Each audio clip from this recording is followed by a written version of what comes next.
Boker Tov, everyone. This week we continue the saga of Yaakov. He has deceived his brother or deceived his father in order to get the blessing from his brother, recognizes the weight of that, the severity of that, and he ran away where he had this powerful dream where God said, even though you're running away, I'm still with you. And he's essentially been in hiding for years. And now he's built up a family with 2 wives, and 2 handmaidens, and he has many, many sons by it. And he's finally ready to face himself and face his mortality. And one of the things that he realizes that now that he's about to face his brother, he doesn't know how things are going to go. He hears through a messenger, because that's how the Parsha begins. He sends out a messenger, finds out his brother is coming with a small or big army, and he's convinced that his brother is there to wipe him out, which might be what's going to happen. So Yaakov sends all of these gifts to appease his brother and to make peace with him. But the first thing that needs to happen is Yaakov, before he faces his brother, needs to come to terms with himself and face what he has done. Because it seems at this point, he recognizes, or not recognizes, but he accepts that what he did is what he had to do. He tricked his poor old father, but it had to happen, and I'm just going to bribe and pay off my brother, and then everything will be fine. But there's clearly some fundamental psychological work that Yaakov needs to do, not only to be prepared to face his brother and to face his past, but to become the man that would be Yisrael. And the way that manifests is that he sends his family away. He's by the Yabok River, which is perhaps a play. Yabok is a play on Yaakov. And by that river, he sends his family away so that they're not in danger. And then in the night, when he's waiting for his brother to arrive the next morning, he gets into the wrestling match with this ish. And an ish usually is the word for man. In modern Hebrew today, if you said, who's over there? I would say there's an ish. Or if it's a female, it's an isha. And he wrestles with this being. And then at the end of it, this being says, when this being can't defeat Yaakov, says, you got to let me go. Morning is coming. It's not clear why. Was he a vampire? That's actually not as crazy a suggestion as you think it is, as we'll see. And he says, bless me. And he blesses Yaakov, gives him the name Yisrael, because you have struggled with men, but you have also struggled with God or gods. So there's a lot of confusing language, and we'll actually read it inside to figure out what's really going on here. Who is he fighting with? Is it a guy? Is it an angel? Is it God? Is it something else entirely? And we're going to look at how the rabbis explore this, but more importantly, the underlying current, the question that we should have in the back of our heads is, how does this, whoever Yaakov is struggling with, ultimately, why is it important, or how is it important for his development as a future leader? So Isabel, I'm going to go ahead and unmute you first. And the first source, which is the most important, is a description of the actual wrestling match. And one of the things that we can look for is, how did Yaakov understand this? After this match, when Yaakov thought about what had just happened to him, who did he think he was wrestling or struggling with? So Isabel, please, source number 1 from our Parsha, Vayishlach Breshit. Go ahead.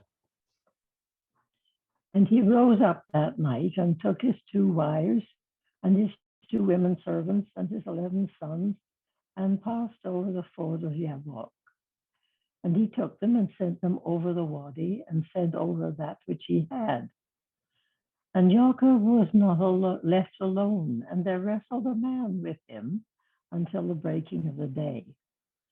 And when he saw that he did not prevail against him, he touched the hollow of his thigh, and the hollow of Yaakov's thigh was put out of joint as he wrestled with him. And he said, let me go, for the day breaks. And he said, I will not let thee go unless thou bless me. And he said to him, what is thy name? And he said, Yaakov. And he said, thy name shall be called no more Yaakov, but Israel. For thou hast contended with God and with men, and hast prevailed. And Yaakov asked him and said, tell me, I pray thee, thy name. And he said, why is it that thou dost ask after my name? And he blessed them there. And Yaakov called the name of the place Peniel, for I have seen God face to face, and my life is preserved. And as he passed over Peniel, the sun rose him, and he limped upon his thigh.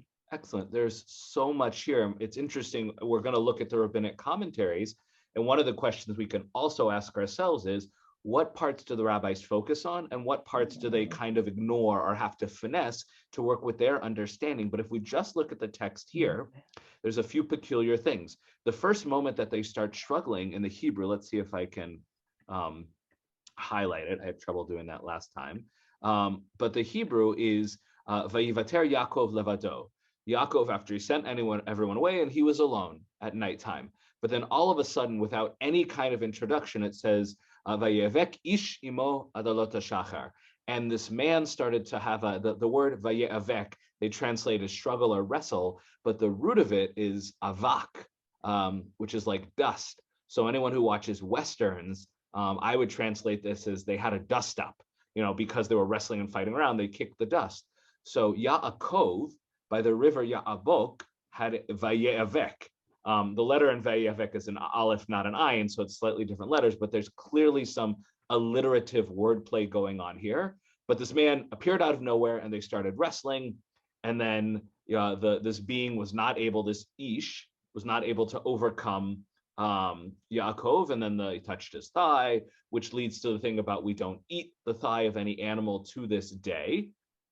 And then at the end, he says, bless me, gives him the name Yisrael. And the word Yisrael has two parts. One is that Yisra, that first part, which means to struggle. And the El is one of the many names that can mean either God, like the God. It can also mean a Lord or just a God in general. The word Elohim in Hebrew, which is plural, can either refer to the one single God, but you could also use it if you're talking about a bunch of lords. If you have a bunch of men that have high ranking or status, or multiple fake gods, like a bunch of idols, you would call them Elohim Acherim, other gods. So it's not entirely clear when it says the word Elohim here, because it never uses one of the singular names of God.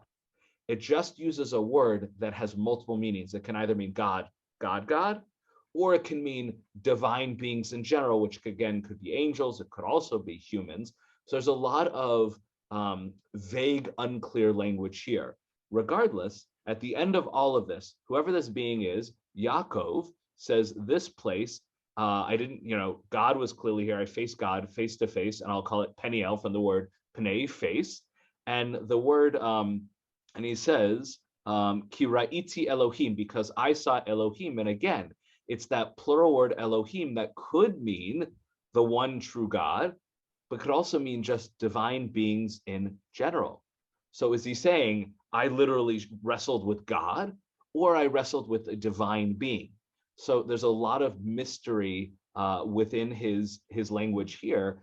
And one of the things that the rabbis will come back to later is this is very similar to another story where Yaakov went to a place at night, had a weird experience there, and in the morning say, I clearly saw God here, and gave it a name.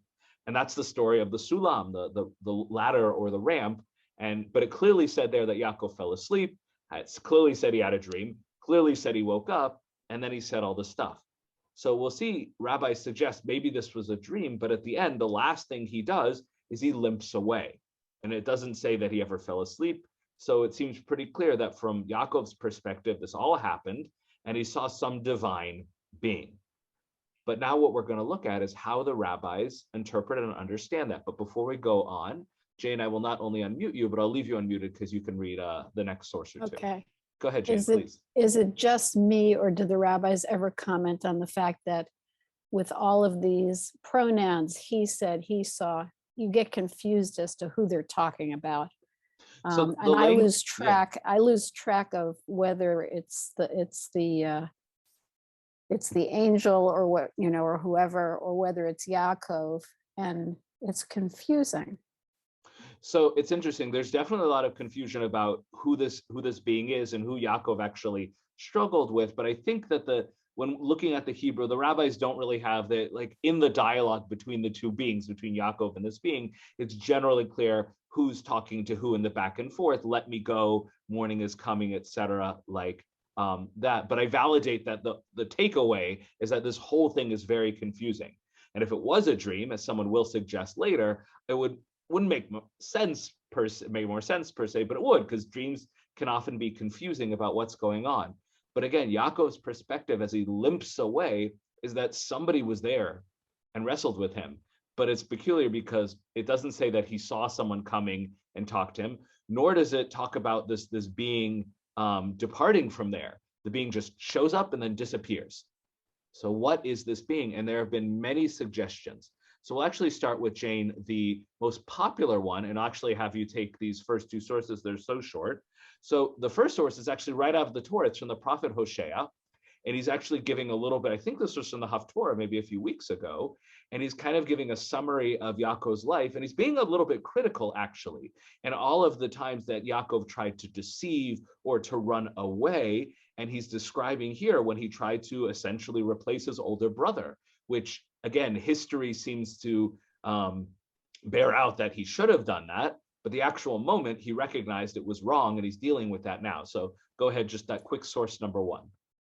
In the womb, he tried to supplant his brother. Grown to manhood, he strove with a divine being. Excellent. So the Hebrew there, it's Sarah, the sin resh hey, like from the word Yisrael, he struggled with. It's Elohim. And here, it's interesting, the translation says divine being, but also reflects that uncertainty. There are times when the Torah uses the word Elohim, which again is a plural word, and they mean one God. But there are absolutely times when the Torah means a more general phrase for either people, humans of great stature, or divine beings. So Hosea here doesn't specifically say it's an angel, but he's clearly saying for him, it is clearly a being who is beyond nature, and it's not an ish. We'll come back to that. Why would the Torah use the word ish, man, initially, and then switch to Elohim? The rabbis also continue in this, identifying it as a malach, an angel, and they actually get very specific with who this angel is. Source 2 from the Midrash, Breshit Rabbah, please, Jane. Rabbi Chama Bar Chanina said he was the ministering angel of Esav. Excellent. So they not only hold up this idea of Hosea that this was clearly an angel, but specifically it was the angel that worked for Esav. So it was sort of like an early skirmish, like preparing for the battle. So while Yaakov sent his messengers, and by the way, the word for messenger, a human messenger, is almost identical to the word for angel, malach and melachim. So there's a lot of interesting wordplay here, but Yaakov sent his messengers, assumedly human ones, to meet with Esav to make peace. According to the rabbis, Esav's messenger, angel messenger, went to Yaakov to do something else. It's not clear that he was trying to hurt him. He might have been trying to see where he was emotionally, psychologically, kind of a test for him.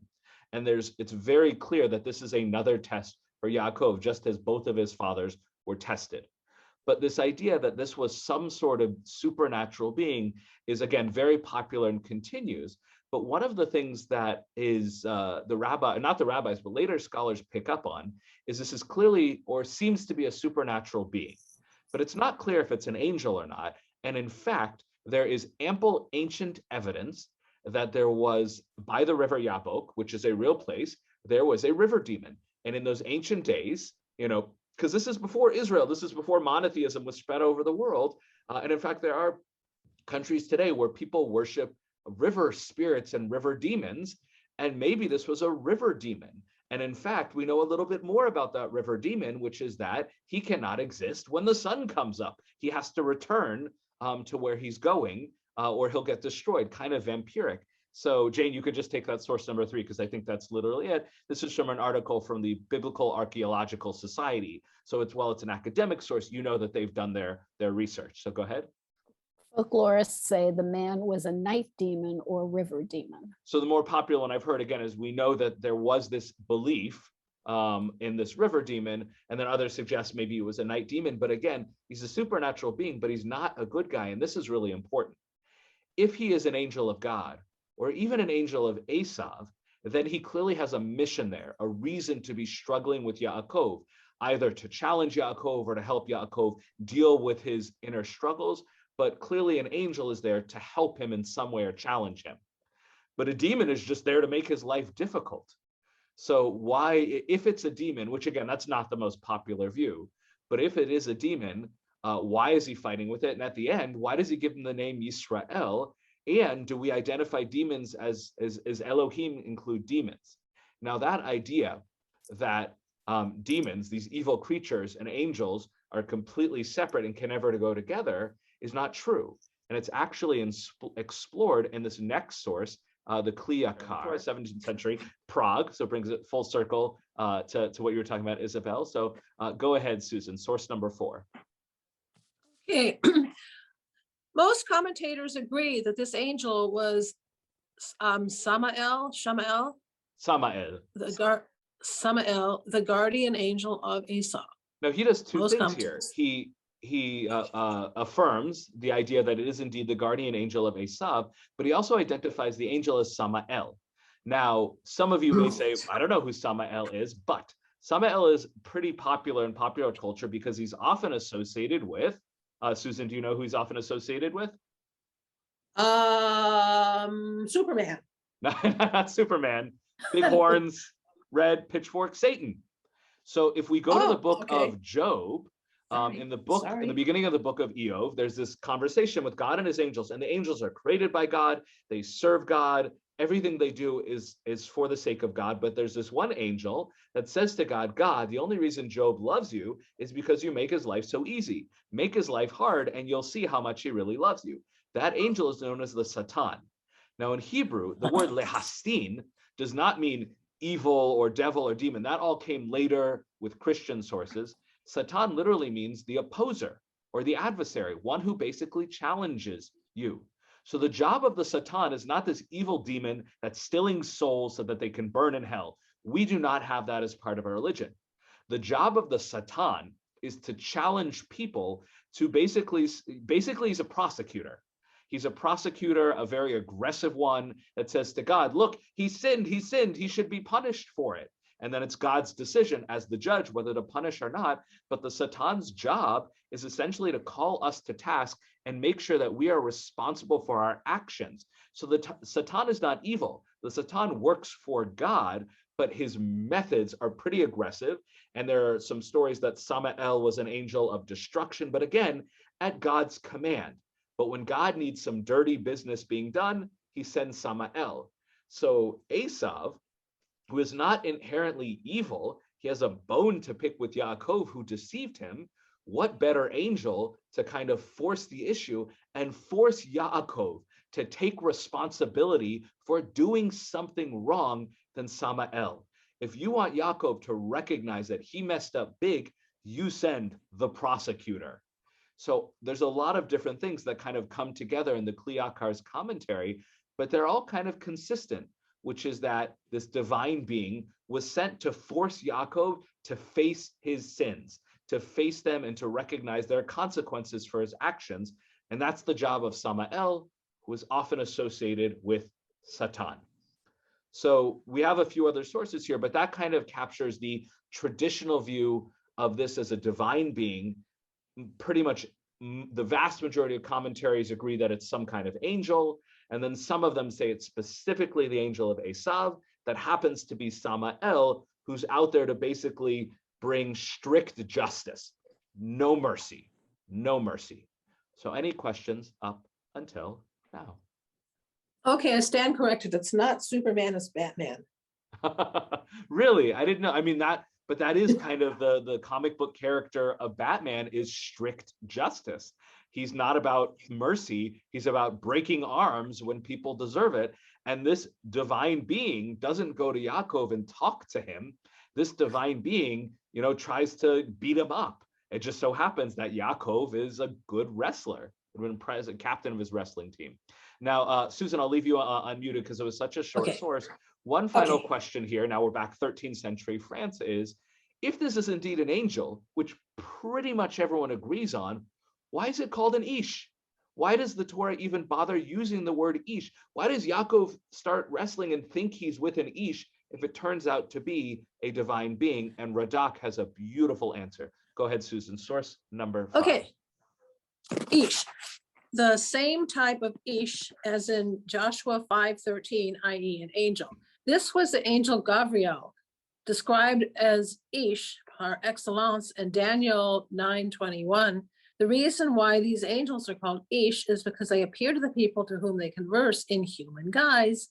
The type of angels who speak with man are referred to as ish, as they appear either in a vision or while the person to whom they appear is fully awake.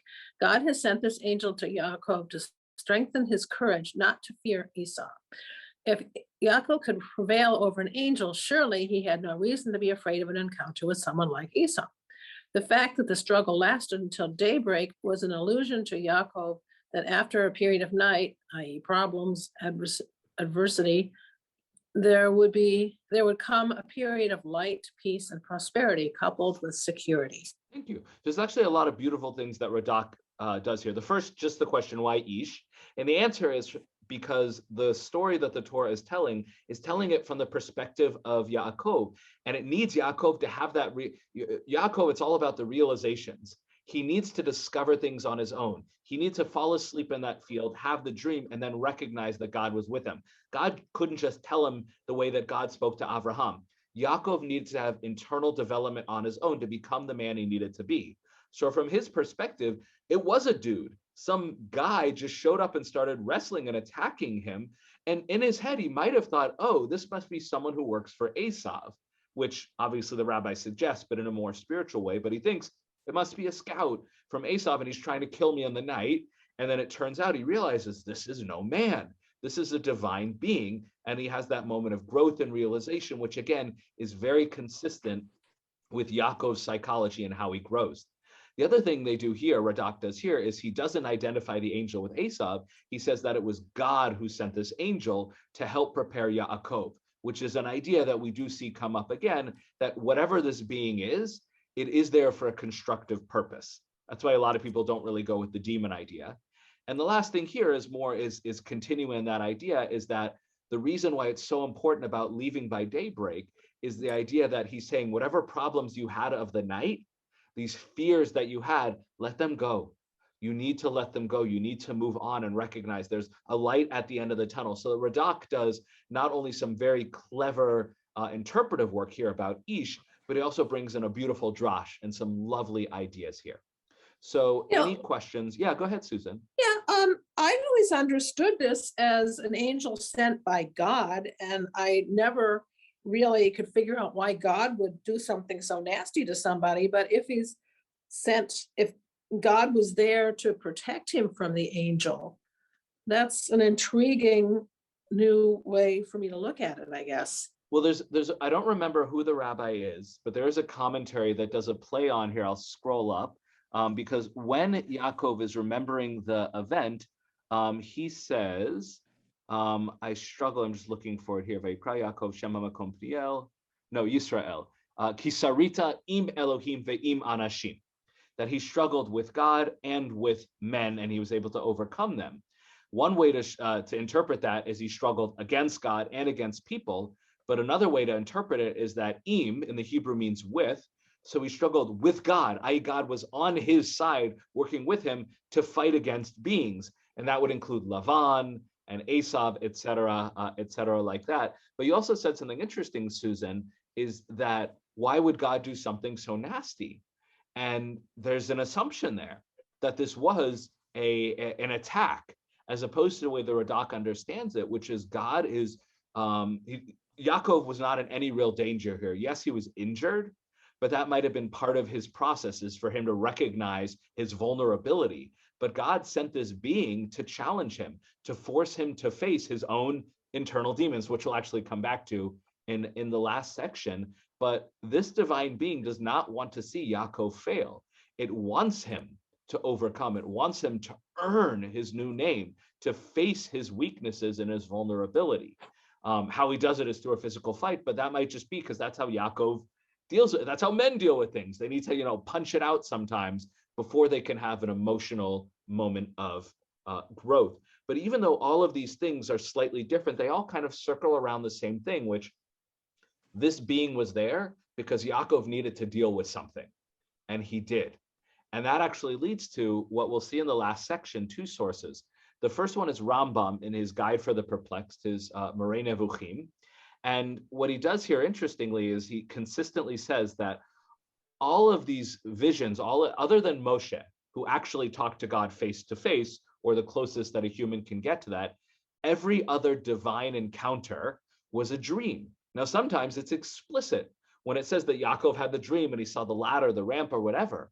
But Rambam is going to claim that when Abraham talked to God, and pretty much everyone else in the Torah, when they talk to God, it's all in a dream state. Now, that doesn't mean that God is not communicating with them.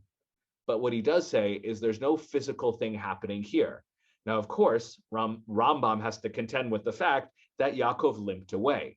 And Rambam may say, well, it was a psychological limp, and it did indeed disappear in the Torah. It disappears very quickly. If a divine being injured you, should it snap away like that? So source number one, Isabel, if you would please read this source from the Guide for the Perplexed. We have already shown.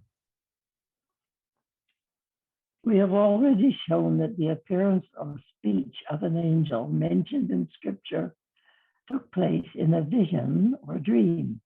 It makes no difference whether this is expressly stated or not, as we have explained above. The same, I hold, is the case when it is said in reference to Yaakov, and the man wrestled with him. This took place in a prophetic vision, since it is expressly stated in the end that it was an angel. The circumstances here are exactly the same as those in the vision of Abraham, where the general statement, "and the Lord appeared to him," is followed by a detailed description. Similarly, the account of the vision of Yaakov begins, "and the angels of God met him." Then followed a detailed description how it came to pass that they met him. Namely, Yaakov sent messengers, and after having prepared and done certain things, he was left alone, and so on. And the man wrestled with him. By this term, man, one of the angels of God is mentioned in the phrase, "and angels of God met him." The wrestling and speaking were entirely a prophetic vision. Thank you. So a lot of people like this idea, but there's a lot of issues that Rambam has to deal with. And Ramban, Nachmanides, in a later generation, indeed, as I said, takes him to task. Well, he limped away from it. If this was just a dream, why would he have a physical limp? Also, the fact is, all these other examples you have, it talks about an angel, and for Maimonides, and this is very important, for Maimonides, the exact opposite of Radak, angels cannot have any physical form whatsoever. Just like God, they're completely immaterial. They are forces of nature. And you can't have a conversation or shake hands with the force of nature. And I'm not even talking about a force of nature like wind. They're more like an idea, kind of a consciousness. So they do exist, they're real, but they're not in a form in which we can do anything with them. But the Torah calls this an ish. And Rambam says, yes, it says he wrestles with an ish, but then it identifies as an angel. So obviously no wrestling happened. So there are actually a lot of logical holes here for Rambam. So what probably happens is Rambam has his idea, which there's a lot of evidence for. There are a lot of descriptions of these instances in the Torah where it does seem like it's a dream, like especially with Abraham and Yaakov's dream, but Rambam applies that to every instance. Like that's how he says, anytime you see an angel, it's totally a vision or a dream. But that doesn't really fit so well here. All of the evidence in Yaakov's experience and what happens after makes it seem like something really did happen in the physical world. However, what does happen here is now Rambam, Maimonides, has opened the door to the idea that it was not a physical being that wrestled with him. It was something that was more abstract, more internal. And what actually happens in more contemporary sources is the suggestion, not that it was a dream in which an angel really did communicate with him, or God did, but everything here was not only in a dream, it was completely internal. There was no angel at all. This was complete and total dream. This was all happening in Yaakov's subconscious. And this idea is represented beautifully, and this is actually from the Times of Israel, their blog. And this author is Sid Schwartz, and he's not the first person to have said this, but if you find his full article, he not only summarized pretty much everything we've said, but he really elaborates on what the internal struggles were. But again, the key thing here is everyone agrees, whether it was an actual angel, a dream angel, or a man, whatever it was, that it was meant to help Yaakov overcome something. And for contemporary scholars, as we'll see here, that psychological work that Yaakov needed to do becomes the most important thing. So for contemporary scholars, they say it was all literally in his head, but the outcome was the same. Whether it was an actual being or it was all in his head, the whole point is he needed to contend. He needed to struggle with something. So this last source here, Jacob stands at a crossroad in his life. And then there's actually, he points out there's a little bit of wordplay that he's standing, Ma'avar Yabok, that Yabok sounds like Jacob, Ma'avar is kind of a crossroads. So the Torah is doing lots of wordplay and hint that he's literally at a river. He's not sure if he should cross. Jacob believes that he is destined to be the father of a great nation because he's been told that. This is a legacy passed down from his grandfather Abraham to his father Yitzchak, and now to him. Yet, not unlike many individuals aspiring to greatness, Jacob wrestles with self-doubt, and the word wrestle there is not the literal kind of wrestle. It means the internal struggles that all of us have. Am I worthy? He wonders if he is the legitimate heir to God's promise to Abraham. And he does indeed ask this a lot of God during the actual dream with the ladder and everything like that. He's not sure if God is going to be with him. He says, God, I'll only continue on this journey if you promise me that you will stick with me, if I am going to be the right heir, if my destiny will be fulfilled, because he has a lot of self-doubt. Perhaps Esau was the rightful heir. Jacob's memory of how he deceived his father to get Esau's birthright likely haunted him ever since. And again, that is so true. Whether you go with the mystical interpretation or not, everything that's been said so far applies to all the interpretation. If we reject the literal version, and now he's going to make a slight shift, if we reject the literal version of the story and imagine that the struggle was a dream sequence, a la Rambam, we know that Jacob is big on dreams. There's even more insight to be gained. Jacob is literally wrestling, or not literally, wrestling with his own, figuratively, wrestling with his own demons. Jacob is anxious about his reunion with his brother. He has been haunted by his youthful deception of Esau. He suffers from feelings of self-loathing. He does not want his legacy to be my dad, the trickster. Abraham and Yitzchak would expect better. The dream of a wrestling match is an apt metaphor. In our consciousness, we are torn between our Yetzer Hara and our Yetzer Tov, and our evil inclination and our good inclination. This is the human condition. And as we have come to realize of late to our horror, goodness does not always prevail. Except for Jacob, it does. Once he confronts his own demons in his dream, he knows that he has fallen short, and he knows how he must make things right with his twin brother Esau. And this is beautiful, because again, this understanding of what Yaakov needs to go through fits with really every interpretation, even the demon one, but certainly the angel one of Esau. Yaakov cannot face his brother. He cannot be the inheritor. He cannot be the father of a great nation until he deals with his own struggles, with his own metaphorical demons, until he realizes that he messed up and takes responsibility for his actions. So did he do that by just having a psychological fever dream because everything was coming real? He knew his brother was coming and he actually needed to deal with it. And the Torah tells it to us as though he experienced it physically, but really this was all going in his head. Or did God send a divine being to force the issue? Or did Esau's angel come to force the issue? Regardless, the issue was forced. Yaakov could not run away anymore. He could not hide anymore. He had to face all of the things that he brought in this world, and he overcame them. But it took a lot of physical and mental work to do so. He walked away physically injured, but he probably took some emotional scars too. But despite that, he was better for it. And when he finally faced his brother, he didn't have fear anymore. He recognized what he had done and he was ready to take responsibility for it. And a human being who takes responsibility for their actions doesn't have to walk in fear, doesn't have to lie and hide who they are. And that is not only Yaakov's journey, regardless of how you interpret who the Ish was, That's a journey that we all have to go on at some point.